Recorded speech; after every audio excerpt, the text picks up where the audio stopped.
में आप लोग का स्वागत है। जैसे कि हम लोग देख लेते हैं, आज हम लोग चैप्टर नंबर 5 फिजिकल साइंस के चैप्टर नंबर 5 के पार्ट 3 में हम लोग थ्योरी देखते हैं, जिसमें आज हम लोग देखेंगे गोलीय दर्पण। इससे पहले हम लोग समतल दर्पण के बारे में पढ़ लिए थे।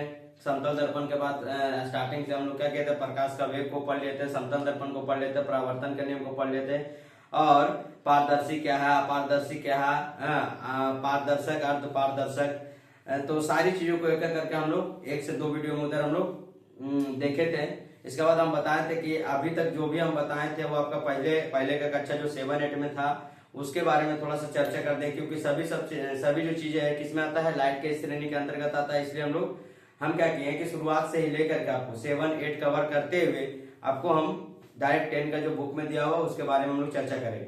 आप लोग का 10 का बुक में स्टार्टिंग जो दिया हुआ है वो गोलीय दर्पण से दिया हुआ था। तो गोलीय दर्पण से पहले हम लोग समतल दर्पण के बारे में जान लेते हैं, उसका समतल दर्पण में चित्र कैसा बनता है।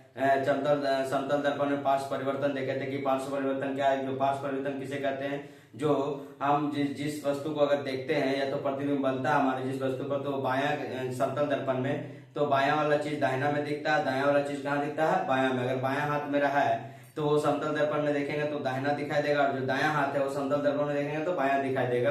तो इसके बारे में हम लोग शुरुआत से ही चर्चा कर लिए थे। हम लोग 1 से 2 वीडियो में उधर पूरा देख लेते हैं। आज हम तीसरा वीडियो में स्टार्ट करेंगे कि गोलीय दर्पण किसे कहते हैं, गोलीय दर्पण कितने प्रकार के होते हैं। उसके बाद गोलीय दर्पण जब 2 प्रकार के निकल जाएगा तो उसमें हम लोग देखेंगे अवतल दर्पण, उत्तल दर्पण। उसके बाद देखेंगे कि प्रतिबिंब कहाँ बनता है, कैसे क्या, जैसे फोकस पे रखेंगे तो कहाँ बनेगा, सेंटर पे रखेंगे तो कहाँ बनेगा, पोल पे रखेंगे तो कहाँ बनेगा। तो ऐसा सारा चीज जो है हम लोग इसके बीचों बीच में सब सारा चीज इस वीडियो में हम लोग देखेंगे। स्टार्ट करते हैं। देखिए, आज हम लोग बोलते हैं कि गोलीय दर्पण किसे कहते हैं, ठीक है। स्फेरिकल मिरर किसे कहते हैं, स्फेरिकल मिरर किसे कहते हैं, spherical, SPHERICL mirror, spherical mirror, ठीक है ना। स्फेरिकल मिरर के बारे में हम लोग आज चर्चा करते हैं। और गोलीय दर्पण किसे कहते हैं, और गोलीय दर्पण किसी कांच के खोखले गोले के, गोलीय दर्पण किसी कांच के खोखले गोले के कटे हुए वे भाग होते हैं, ठीक है। किसी गोलीय दर्पण किसी कांच के खोखले खोखले गोले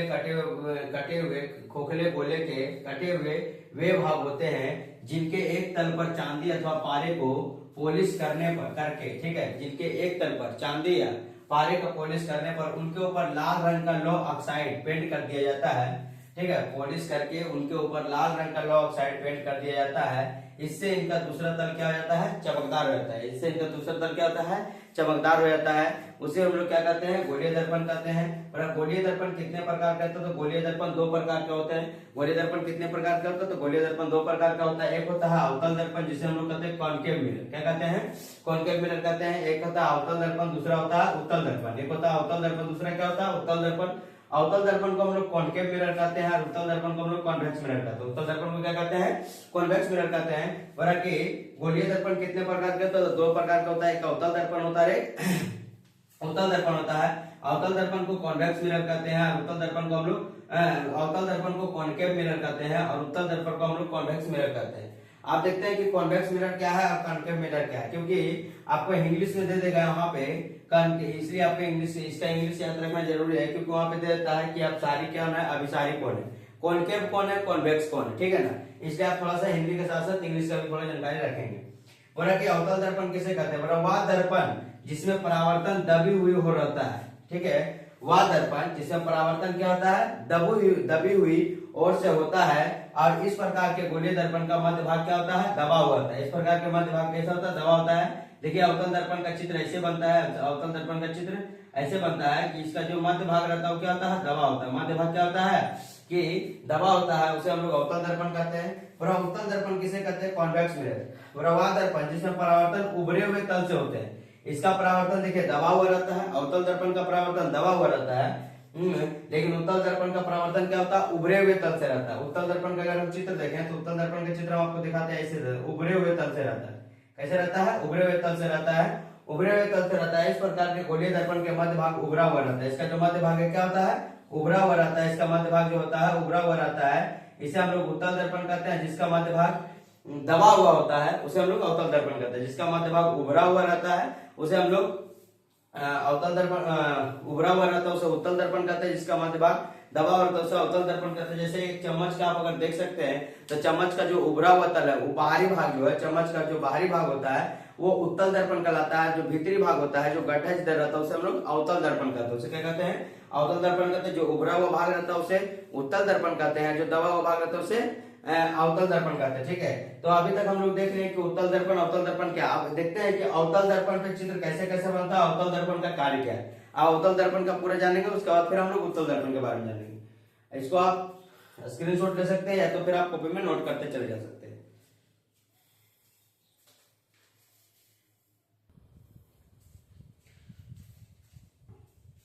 देखिए, इसका बाद हम लोग देखते हैं कि जो अवतल दर्पण होता है, अवतल दर्पण में पहले हम लोग देख रहे थे अवतल दर्पण के भाग को। तो गोलीय दर्पण से संबंधित परिभाषा क्या क्या होता है, हम पहले इसको देख लेते हैं। जैसे कि ये जो चित्र बना है ये अवतल दर्पण का चित्र है। किसका चित्र है? अवतल दर्पण का चित्र है। तो वही बोलता है कि ध्रुव किसे कहते हैं, फोकस किसे कहते हैं, सेंटर किसे कहते हैं, अनंत किसे कहते हैं। फोकस से लेकर के पोल से लेकर के सेंटर की दूरी को क्या कहते हैं, फोकस से लेकर अनंत की दूरी कहते हैं। इसको हम लोग कुछ परिभाषा को हम लोग थोड़ा थोड़ा समझ लेते हैं। बोला कि ध्रुव क्या है?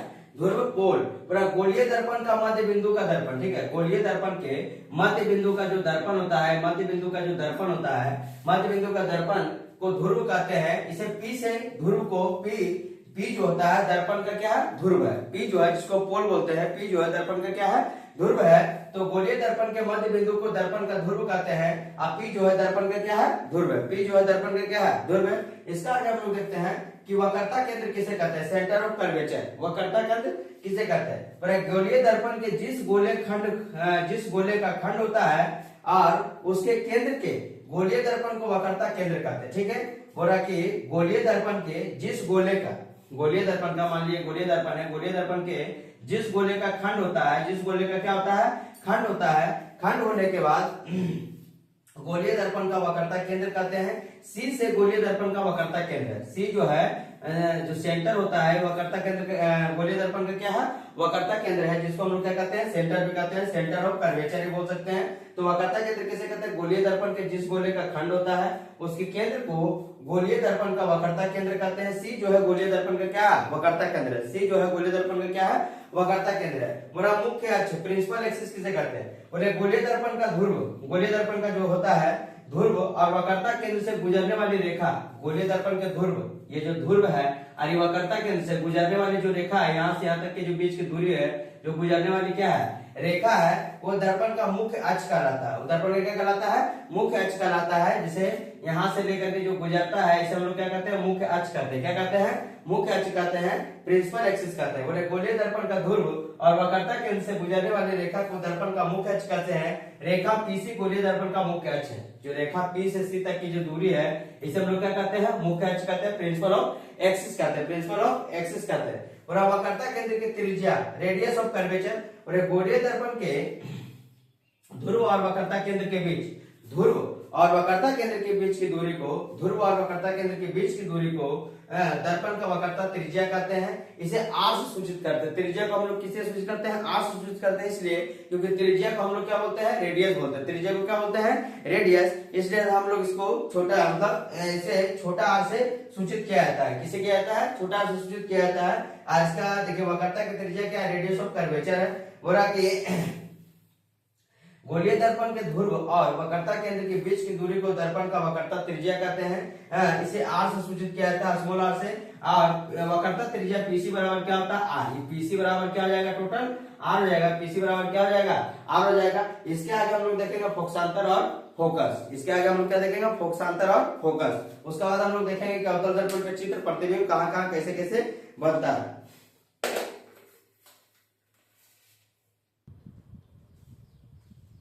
अब देखिए फोकस, फोकस किसे कहते हैं?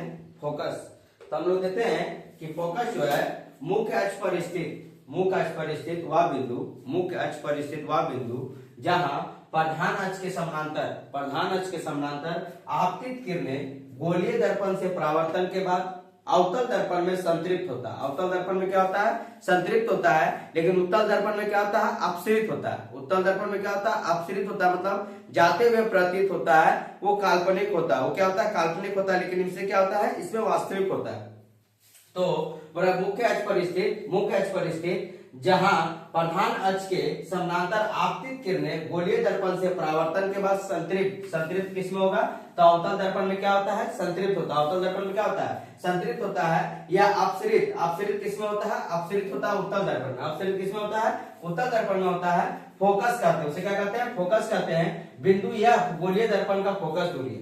एफ जो है गोलीय दर्पण का क्या है, फोकस दूरी को हम लोग किससे लेते हैं, तो फोकस को हम लोग एफ से सूचित करते हैं। किससे सूचित करते हैं, एफ से सूचित करते हैं। तो गोलीय दर्पण का फोकस से क्या किससे सूचित करते हैं हम लोग, तो बिंदु एफ से करते हैं। किससे करते हैं, बिंदु एफ से करते हैं। बोला फोकसांतर क्या, फोकल लेंथ। फोकसांतर क्या है, फोकल लेंथ है। बोला गोलीय दर्पण के ध्रुव और फोकस के बीच की दूरी को फोकसांतर कहते हैं। गोलीय दर्पण के ध्रुव और फोकस के बीच की दूरी को क्या कहते हैं, फोकसांतर कहते हैं। गोलीय दर्पण के ध्रुव और फोकस के बीच की दूरी को फोकसांतर कहते हैं। जैसे मान लीजिए कि अवतल दर्पण है, अवतल दर्पण हम लोग देखते हैं कि P और F के बीच की दूरी को हम लोग क्या कहते हैं, फोकसांतर कहते हैं। क्या कहते हैं, फोकसांतर कहते हैं। ये सब अवतल दर्पण का चित्र बना के हम आपको दिखा रहे हैं। आप गोलीय दर्पण नहीं समझे, गोलीय दर्पण अगर लेना तो देखिए गोलीय दर्पण ऐसे होता है, ठीक है। अगर ये वाला भाग हम करते हैं तो इसको बोलते हैं अवतल दर्पण, और ये वाला भाग लेते हैं तो इसको क्या कहते हैं, उत्तल दर्पण कहते हैं, ठीक है। अगर बीच से इसको कट कर दिया जाता है तो देखिए एक अवतल में बढ़ जाता है, एक किस में बढ़ जाता है, उत्तल में बढ़ जाता है। एक अवतल में बढ़ जाता है, किस में बढ़ जाता है, उत्तल में बढ़ जाता है। एक अवतल में और एक किस में बढ़ जाएगा, उत्तल में। ये वाला भाग को हम लोग अवतल दर्पण कहते हैं। जिसका भाग क्या हुआ है, दबा हुआ है, और जिसका भाग क्या हुआ, उभरा हुआ है, इसे हम लोग क्या कहेंगे, उत्तल दर्पण कहेंगे। जिसका भाग उभरा हुआ है, हम आपको बताया उदाहरण कि चम्मच को अगर आप गड्ढे की तरफ से देखिएगा तो अवतल दर्पण है, और जो पीछे वाला भाग होता है वो क्या होता है, उत्तल दर्पण का उदाहरण होता है, जिसको हम लोग कॉन्केव लेंस भी कहते हैं और कॉन्वेक्स कहते हैं। तो कॉन्केव क्या हो जाएगा, अवतल दर्पण को कॉन्केव मिरर कहते हैं, और उत्तल दर्पण को क्या कहते हैं, कॉन्वेक्स मिरर कहते हैं, ठीक है। तो यहाँ तक आपका सब हो गया। अब हम लोग देखते हैं कि दर्पणों पर बनने वाला चित्र, उसका प्रकृति क्या होता है, किस बिंदु पर बनता है। मुख्य एक समांतर से जाता है तो कहां से होकर गुजरता है, उसका नीचे से जाता है तो कहां से गुजरता है, अनंत पर रखेंगे तो कहां पे बनेगा चित्र, प्रतिबिंब या फोकस पे रखेंगे तो कहां बनेगा, फोकस और अनंत के बीच में रखेंगे। तो सारी चीजों को हम इसके आगे अच्छे से समझते हैं। आप इसको एक करते करते कॉपी में नोट करते चले जाइएगा।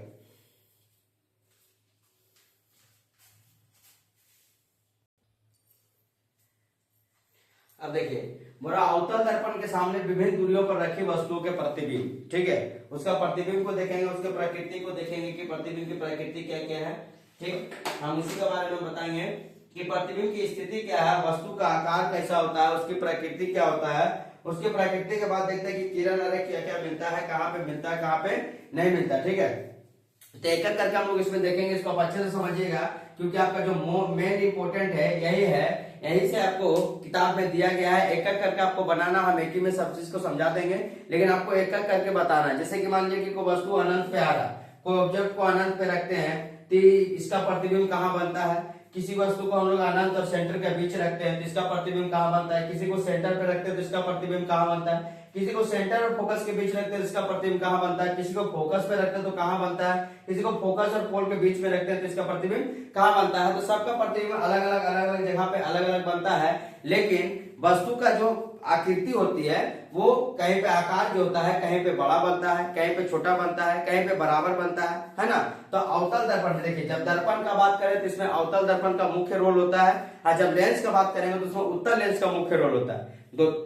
दोनों का कंडीशन जो क्या है सेम है। और यहाँ पे क्या है कि जो कॉन्केव मिरर है इसका वैल्यू ज्यादा है, वहां पर क्या है जो कॉन्वेक्स लेंस है उसका वैल्यू क्या है ज्यादा है, ठीक है। तो एक एक करके हम लोग समझते हैं। बोला अगर वस्तु को अनंत पे रखा जाए, आप इसको समझिएगा, हम लिख नहीं रहे, हम सिर्फ आपको बताते चल जा रहे हैं कि रखने के पद कहाँ होगा।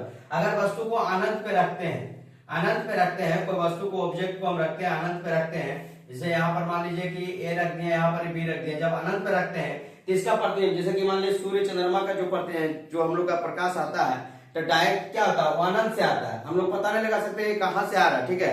तो अनंत से आता है तो उसको जब वहां पे हम लोग के पास पहुंचता है तो क्या होता है बिंदु के आकार में दिखता है। किसके आकार में दिखता है, बिंदु के आकार में दिखता है। तो जब अनंत पे रखते हैं तो क्या होता है कि अवतल दर्पण से टकरा करके कहां से गुजरता है, फोकस से होकर गुजरता है। कहां से होकर गुजरता है, फोकस से होकर गुजरता है। फोकस से होकर के गुजरता है, कहां से होकर गुजरता है, फोकस से होकर के गुजरता है। जब अनंत से आता है तो वस्तु कहां से होकर गुजरता है, फोकस से होकर के गुजरता है। याद रखना है कि जब वस्तु कहां से आए, मान लो कि ऑब्जेक्ट को हम अनंत पे रख दिए, कहां रख दिए, अनंत पे। अनंत पे रखेंगे तो कहां बनेगा, फोकस पर। कहां बनेगा, फोकस पर। अब इसका आकार कैसा बनेगा, तो इसका आकार छोटा बनेगा, बिंदु के समान। किसके समान, बिंदु के समान छोटा बनेगा, बिंदु के समान एकदम बनेगा, बिंदु के समान। किसके समान, बिंदु के समान एकदम बनेगा, बिंदु के समान बनेगा। इसका आकार कैसे बनेगा, बिंदु के समान। इसका प्रकृति कैसा होगा, तो इसका प्रकृति जो होगा वास्तविक और उल्टा होगा। कैसा होगा, वास्तविक और उल्टा, वास्तविक और उल्टा, वास्तविक और उल्टा। ठीक है, इसे मान लीजिए कि हम ऑब्जेक्ट को अनंत पे रखें, तो अनंत पे रखने के बाद जब अवतल दर्पण से टकराएगा, टकराने के बाद कहां पे बनेगा, फोकस पे बनेगा। कहां बनेगा, फोकस पे बनेगा। इसका आकार कैसा होगा, तो बिंदु के समान एकदम छोटा आकार का बनेगा, तो छोटा आकार का हो जाएगा, बिंदु पे बनेगा। और इसका प्रकृति कैसा होगा, तो वास्तविक और उल्टा होगा। इसका प्रकृति कैसा होगा, वास्तविक और उल्टा होगा। वास्तविक और कैसा होगा, उल्टा होगा। तो क्या इसको पर्दे पर लिया जा सकता है, हाँ। प्रतिबिंब हम आपको बताए थे, आभासी प्रतिबिंब प्रतिबिंब में बताया था, आभासी प्रतिबिंब जो होता है, जो आभासी प्रतिबिंब में पर्दे पर नहीं लिया जा सकता, लेकिन वास्तविक प्रतिबिंब को क्या लिया जा सकता है, पर्दे पर लिया जाता है। ये भी आपको बताया, आभासी या काल्पनिक हो, आभासी या काल्पनिक हो तो हमेशा प्रतिबिंब कैसा बनता है, सीधा बनता है। आभासी और काल्पनिक हो तो प्रतिबिंब हमेशा कैसा बनता है, सीधा बनता है। लेकिन वास्तविक हो तो हमेशा प्रतिबिंब कैसे बनेगा, उल्टा बनेगा। वास्तविक प्रतिबिंब कैसे बनता है, हमेशा उल्टा बनता है। तो अनंत पे रखते हैं तो कहां बनता है, फोकस पे। अनंत पे रखते हैं तो कहां बनता है, फोकस पे। तो फोकस पे कैसा बनेगा, तो बिंदु के समान बनेगा। कैसा बनेगा, बिंदु के समान। अब उसके बाद देखिए, अनंत और सेंटर के बीच रखेंगे। अनंत और सेंटर के बीच में कोई ऑब्जेक्ट रखते हैं, अनंत और सेंटर के बीच में, अनंत और सेंटर के बीच में, तो ये कहां बनेगा, सेंटर और फोकस के बीच में बनेगा। कहां बनेगा, सेंटर और फोकस के बीच में बनेगा, सेंटर और फोकस के बीच में बनेगा। ठीक है, जब हम अनंत और सेंटर के बीच में रखेंगे तो कहां बनेगा, सेंटर और फोकस के बीच में बनेगा, सेंटर और फोकस के बीच में बनेगा, सेंटर और फोकस के बीच में बनेगा। कैसा बनेगा, तो इससे थोड़ा बड़ा बनेगा, मतलब छोटा तो ये है, छोटा है, ये बहुत छोटा हो जाएगा। ये भी कैसा बनेगा, छोटा बनेगा। कैसा बनेगा, छोटा बनेगा। लेकिन जो फोकस पे बना है उससे थोड़ा क्या बनेगा, हल्का सा बड़ा। लेकिन ये मात्रा कैसे गिनाएगा, आकार कैसे गिनाएगा, छोटा ही गिनाएगा। ठीक है ना, ये बहुत छोटा हो जाएगा, ये क्या हो जाएगा, छोटा हो जाएगा। उसके बाद अगर हम सेंटर पे रखते हैं, सेंटर पे को ऑब्जेक्ट को रखते हैं, तो सेंटर पे रखेंगे तो कहां बनेगा इसका प्रतिबिंब, सेंटर पे ही बनेगा। इसका प्रतिबिंब कहां बनेगा, सेंटर पर भी बनेगा। और सेंटर पे बनेगा तो कैसा बनेगा, बराबर बनेगा। कैसा बनेगा, बराबर बनेगा। आपसे क्वेश्चन पूछेगा कि किस प्रतिबिंब में किस दर्पण में सेंटर पे रखने के बाद प्रतिबिंब कैसा बनेगा, तो बराबर बनेगा। कैसा बनेगा, बराबर बनेगा। अगर सेंटर पे रखेंगे तो कैसा बनेगा, बराबर बनेगा। सेंटर पे रखेंगे तो कैसा बनेगा, बराबर बनेगा। उसके बाद देखिए, अभी हम लोग देखें कि अनंत और सेंटर के बीच में रखे तो फोकस और सेंटर के बीच बना। अनंत और सेंटर के बीच में रखे तो फोकस और सेंटर के बीच में बना। अगर सेंटर पे रखे तो कहां बना, सेंटर पे बना। अनंत पे रखे तो कहां बना, फोकस पे बना। ठीक है ना, इसका आकार देखिएगा बहुत छोटा बना है। उसके बाद जब अनंत और सेंटर के बीच में रखे तो छोटा से थोड़ा बड़ा बना, मतलब बहुत छोटा नहीं, छोटा भी बना। सेंटर पे रखे तो सेंटर पे क्या रहेगा, बराबर बना। आप सेंटर और फोकस के बीच में अगर रखते हैं, सेंटर और फोकस के बीच में रखते हैं, तो सेंटर और फोकस के बीच में रखेंगे तो ये जाके कहां जब टकराएगा, तो टकराने के बाद कहां बनेगा, अनंत और सेंटर के बीच। क्या बनेगा, अनंत और सेंटर के बीच बनेगा। जब हम लोग सेंटर और फोकस के बीच में रखेंगे, सेंटर और फोकस के बीच में रखेंगे तो ये कहां बनेगा, अनंत और सेंटर के बीच में बनेगा।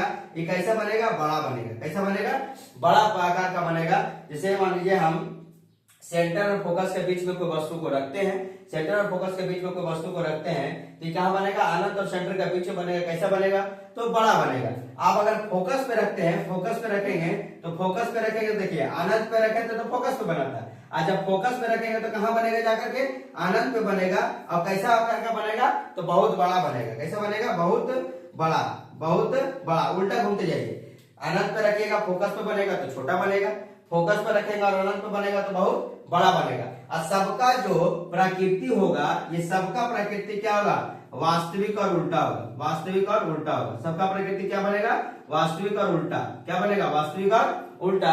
सबका प्रकृति क्या बनेगा, वास्तविक और उल्टा बनेगा। सबका प्रकृति क्या बनेगा, वास्तविक और उल्टा। अब देखिए एक और बात है, फोकस और पोल के बीच में रखेंगे, फोकस और पोल के बीच में रखेंगे तो कहां बनेगा, तो दर्पण का पीछे बनेगा। कहां बनेगा, दर्पण का पीछे बनेगा।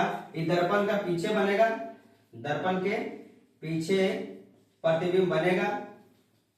कैसा बनेगा, तो काल्पनिक बनेगा, काल्पनिक या आभासी। आज हम आपको बता दें, जब भी काल्पनिक आभासी लगे तो कैसा चित्र बनाता है, सीधा चित्र बनाता है। कैसा चित्र बनाता है, सीधा चित्र बनाता है, सीधा प्रतिबिंब बनता है। और कैसा बनेगा, इसका आकार क्या होगा, तो बहुत बड़ा हो जाएगा। क्या हो जाएगा, बहुत बड़ा हो जाएगा। क्या हो जाएगा, बहुत बड़ा हो जाएगा। तो आप लोगों की किताब में एक एक करके दिया हुआ कि अनंत पे रखा हुआ है, तो वस्तु कहाँ पे बनेगा, फोकस पे बनेगा। एक चित्र आपका कंप्लीट हो गया। अगर अनंत और सेंटर का बीच में रखेगा तो कहाँ बनेगा, सेंटर और फोकस के बीच में बनेगा। कैसा बनेगा, तो छोटा जो बना था उससे थोड़ा सा हल्का सा बड़ा, लेकिन वो भी क्या आएगा, ये बहुत छोटा हो जाएगा और ये क्या हो जाएगा, छोटा हो जाएगा, छोटा हो जाएगा। सेंटर पे रखेंगे तो कहाँ बनेगा, सेंटर पे बनेगा। कैसा बनेगा, तो बराबर बनेगा। सेंटर पे रखेंगे, सेंटर पे बनेगा। कैसा बनेगा, बराबर बनेगा।